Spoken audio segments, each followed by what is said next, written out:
আমরা দেখছি বর্তমান সময়ে বেশ কতগুলো রোগ ব্যাপকভাবে সমাজে ছড়িয়ে পড়েছে এবং এগুলো নিয়ন্ত্রণ খুব কঠিন হয়ে গেছে। তার মধ্যে স্ক্যাবিজ বা খুজলি পাচড়া অন্যতম।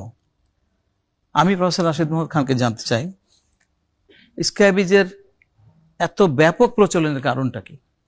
আচ্ছা, এটাতে সবাই খুব, এটা আমরা স্ক্যাবিজ একটা নেগলেক্টেড ডিজিজ। আসলে ওয়ার্ল্ড হেলথ 2021 সালে এটাকে নেগলেক্টেড ডিজিজের ক্রাইটেরিয়া নিয়ে নিয়েছে। হ্যাঁ, তারপর এটা নেগলেক্টেড, এটাকে আমরা হেলাফেলা করি, এটাকে খুজলি পাচড়া বলে আমরা বার করে দিই। কিন্তু যেটা হয় যে এভরি 10 to 15 ইয়ার্স একটা এপিডেমিক আসে স্ক্যাবিসের। আমাদের সেই একই জিনিসটা মনে শুরু হয়েছে, not only in Bangladesh, all over the world. আমরা দেখেছি এই সাবকন্টিনেন্ট, ইভেন ইংল্যান্ড, আমেরিকা, অনেক জায়গায় কিন্তু স্ক্যাবিসের বিশাল প্রাদুর্ভাব হচ্ছে কিন্তু। হ্যাঁ, সেটা হচ্ছে। আরেকটা হচ্ছে দেখা যাচ্ছে অনেকে বলছে যে করোনার পরে এখন লোকজন সবাই অনেক বেশি বেশি মিশতেছে।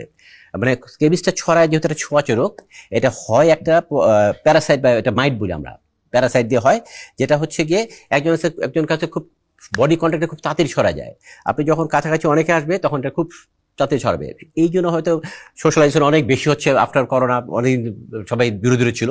এটা একটা কারণ হিসাবে দেখছে অনেকে, যে এটা খুব তাড়াতাড়ি ছড়িয়ে যাচ্ছে একজন তার জন্য।